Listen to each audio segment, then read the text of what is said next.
Fala galera, bom dia, boa tarde, boa noite. Eu me chamo Ítalo e hoje eu vou falar para vocês sobre o adicional de insalubridade, conceito, perícia, base de cálculo, as gestantes como ficam, quem tem direito. Vamos lá. Inicialmente, é necessário a gente destacar o conceito do adicional de insalubridade. Como adicional de insalubridade pode conceituar como um valor extra pago aos trabalhadores que desempenham suas atividades em ambientes ou condições prejudiciais à saúde, acima da tolerância estabelecidas por normas de segurança e medicina do trabalho. Aqui a gente já pode, é um ótimo conceito, a gente já pode destacar sobre aqui esse valor extra, que por mais que seja um valor extra, ele possui natureza salarial. Então, fica a dica aí. E vamos lá em seguida sobre onde está previsto o adicional de salubridade. O adicional de salubridade é uma norma fundamental, então está previsto na nossa Constituição Federal.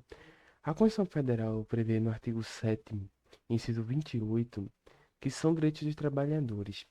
E lá no inciso 28, ele informa que adicional de remuneração para atividades penosas, insalubres ou perigosas na forma da lei são direitos dos trabalhadores, então possui essa previsão.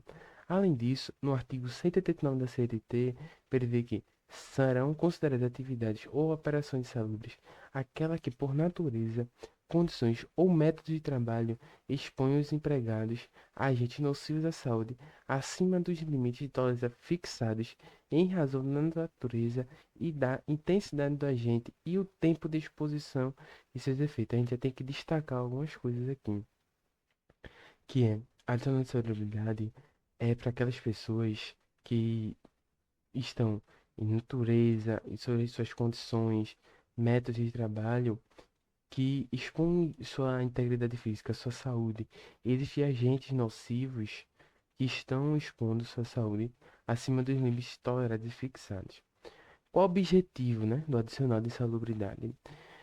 O principal objetivo do adicional de insalubridade é compensar os trabalhadores que estão ali arriscando sua saúde, né? Estão botando sua saúde de lado para poder conseguir trabalhar. Então, esse é o principal objetivo do adicional de insalubridade.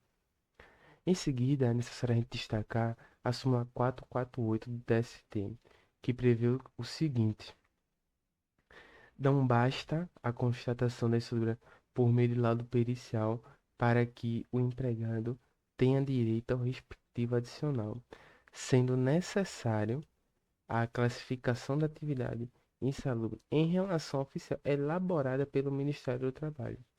O que é isso que ele está dizendo? Que não basta que o perito, o engenheiro ou o médico chegue lá e constate que existe insalubridade. Tem que constatar, tem que indicar exatamente o que está previsto na norma número 15, norma regulamentadora número 15, né, do Ministério do Trabalho. Eles têm que prever exatamente o que está ali, se enquadrar, né, a atividade daquela pessoa, né, e na norma, no anexo 14 da norma. Em seguida, é necessário a gente destacar o inciso segundo da súmula 448 do TST, que prevê o seguinte: a higienização de instalações sanitárias de uso público ou coletivo de grande circulação e a respectiva coleta de lixo, por não se equiparar à limpeza em residências e escritórios, enseja o pagamento adicional de salubridade em grau máximo. Então, aqui a gente quer dizer o seguinte: com a súmula 448 do TST, ela excluiu que a limpeza de residências e escritórios terão direito ao adicional de salubridade.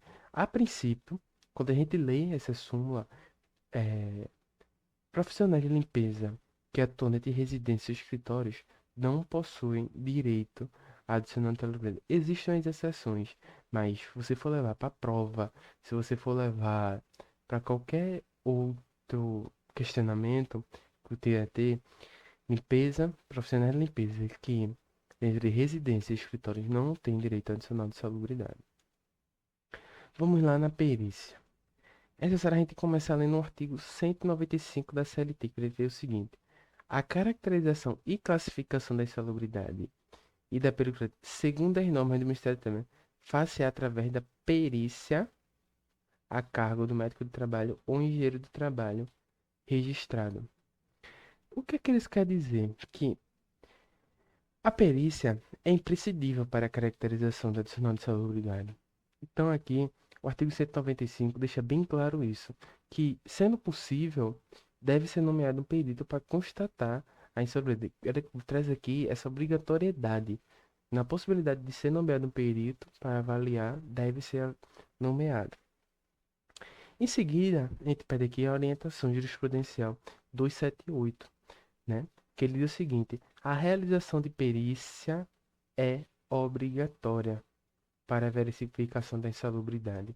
Ou seja, mais uma vez, a lei deixa taxativo que a necessidade da nomeação do perito quando for possível a, a averiguação, né, da insalubridade.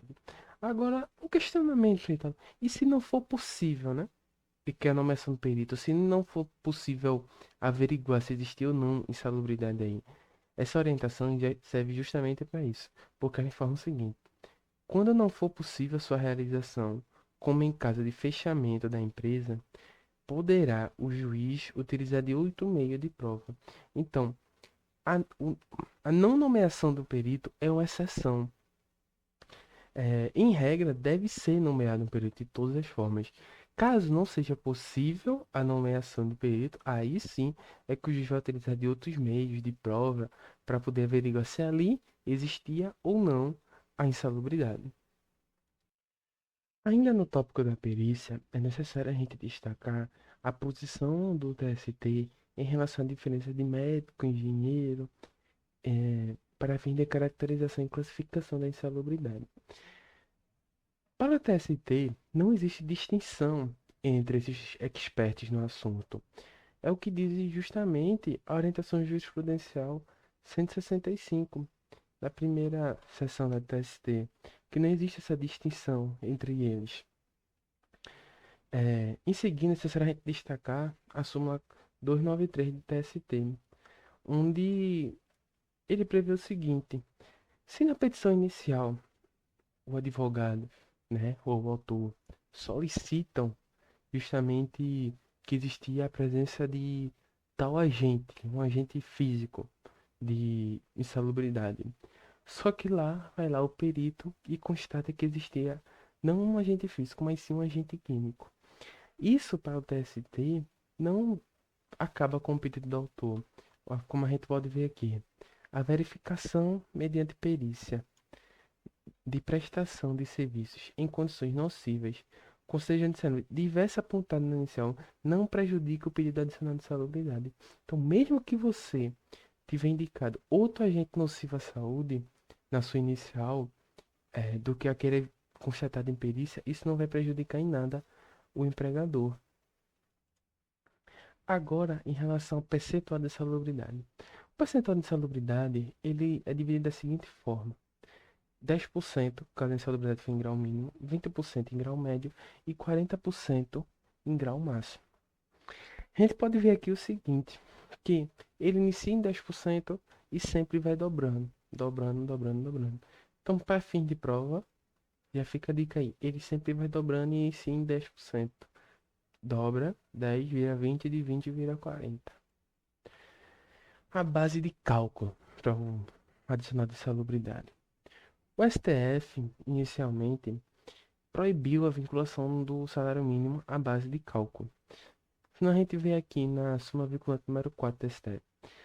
Salvo em casos previstos na Constituição Federal, o salário não pode ser usado como indexador de base de cálculo de vantagem de servidor público, de empregado, nem ser substituído por decisão judicial.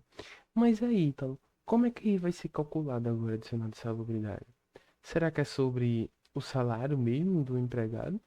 É que deveria ser o correto. No entanto, o TST tomou outra posição. O TST entendeu que, na ausência de lei específica, ou ainda norma coletiva que fixe expressamente essa base de cálculo, que muitas normas estão fixando essa base de cálculo agora, para não ver essa ofensa, STF, não ver esses recursos que chegam ao STF, o salário mínimo continua sendo utilizado. Então, para o TST, enquanto não houver uma lei específica que defina em que vai ser calculado, vai continuar sendo calculado sobre o salário mínimo. Só que atenção justamente às convenções coletivas, porque elas estão prevendo outros meios de cálculo, principalmente sobre a remuneração do empregado. Agora vamos fazer o seguinte: como calcular, né, o salário mínimo? É um cálculo básico. Você vai pegar o adicional de salubridade no salário mínimo. Você vai pegar o salário mínimo, multiplicar pelo grau de insalubridade, que é o correto, né? O grau médio, máximo, mínimo. E, fruto dessa multiplicação, você chegará ao valor que é o adicional de insalubridade. Então, vamos como exemplo o salário mínimo atualmente, 2024, 1.412. Se a gente pegar 1.412 e multiplicar pelo grau mínimo de insalubridade, a gente vai chegar no valor de R$ 141,20. Esse vai ser o valor adicional de insalubridade, tornando a remuneração total do empregado em R$ 1.553,20. Não sei se para vocês entenderem bem, salário mínimo vezes o grau de insalubridade vai chegar no valor de insalubridade, vocês somam e chegam no valor do remuneração total do empregado. Aqui, bastante atenção nisso daqui. Como eu falei para vocês, convenções coletivas podem prever o cálculo sobre o salário do empregado. Então, quando vocês forem fazer o cálculo, é muito interessante que vocês observem as convenções coletivas. Por quê? As convenções agora estão, além de apontar a base de cálculo, onde será calculado principalmente sobre a remuneração do empregado, estão também apontando enquadramento em grau, que foi autorizado, né, pela reforma trabalhista. Então agora as convenções podem apontar que o grau pode ser máximo, o grau pode ser mínimo, o grau pode ser médio, além de prever, como é muito típico, quando não há um fornecimento de EPI, pode ser enquadrado em grau mínimo, pode ser enquadrado em grau médio ou máximo. Certo? As convenções coletivas estão prevendo isso agora. Então é muito importante você ler e acompanhar essas convenções. Em seguida, a gente pode destacar aqui como é meio feito a eliminação da insalubridade, o tópico da eliminação. É necessário a gente destacar que o adicional de insalubridade não incorpora o salário. Você, por receber o adicional de insalubridade, vai receber aquilo eternamente. Não. Independente do seu tempo de serviço, independente do que você faz, tudo.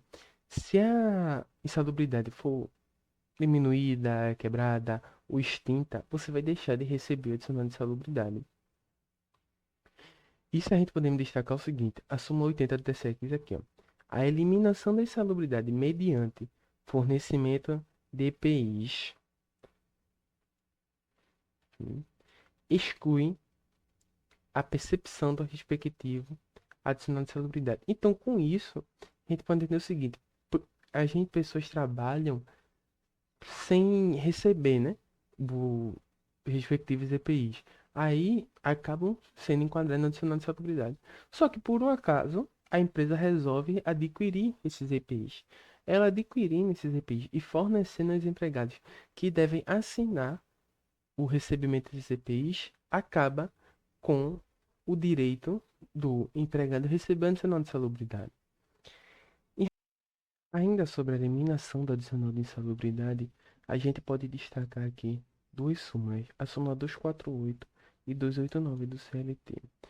Por quê? A súmula 248 prevê o seguinte, que se por um acaso a pessoa cessar, né, esse adicional de insalubridade, você não tiver mais direito ao adicional de insalubridade, cabe alegação de direito adquirido ou de irredutibilidade do salário. Para o TST, não. Essa alegação não cabe na justiça nem nos tribunais superiores. Porque, como eu falei para vocês, a adicional de salubridade não integra o salário, só é devido enquanto perdurar aquela nocividade contra a sua saúde. Já no súmula 289 do TST, informa o seguinte, que mesmo que o empregador forneça ao empregado EPIs, né, equipamento de proteção individual, isso não presume que a insalubridade foi saciada. Isso não extingue, né? Não elimina logo, verde logo a insalubridade. É necessário comprovar que o fornecimento desses EPIs foi suficiente para eliminar, né, essa insalubridade. Não basta o fornecimento do EPI. O empregador tem que ir lá e comprovar que esse EPI foi suficiente para acabar com a insalubridade. Aqui, em caso de exposição eventual a agentes insalubres, é, eu tenho direito à insalubridade? É o seguinte, se houver uma exposição rápida, eventual e fortuita a agentes nocivos, você não tem direito a receber um adicional de insalubridade. Se caso for uma exposição rápida, eu não tenho direito a receber um adicional de insalubridade. No entanto, é necessário a gente destacar o seguinte, a súmula 47 do TST, porque ele prevê o seguinte: o trabalho executado em condições insalubres em caráter intermitente, ou seja, não precisa ser interrupto. Se for intermitente, não afasta, só por essa circunstância, o direito à percepção do respectivo adicional. Então, mesmo que não seja ininterrupto, por ser intermitente, dependendo do tempo que você vai estar ali, ele pode gerar uma nocividade à sua saúde. E gerando essa nocividade à sua saúde, irá caracterizar o direito de você receber seu adicional de salubridade. Aqui, a regulamentação do Ministério do Trabalho e Emprego. É necessário destacar aqui o seguinte: as normas do Ministério do Trabalho e Emprego, elas são taxativas do que são os agentes insalubres. Então, não é permitido que o juiz ou qualquer ente julgador pague o respectivo adicional por analogia. É, dizer que não, porque um, um zelador que limpa uma cidade inteira é mesmo zelador que limpa um condomínio. Os dois têm a mesma função. Não.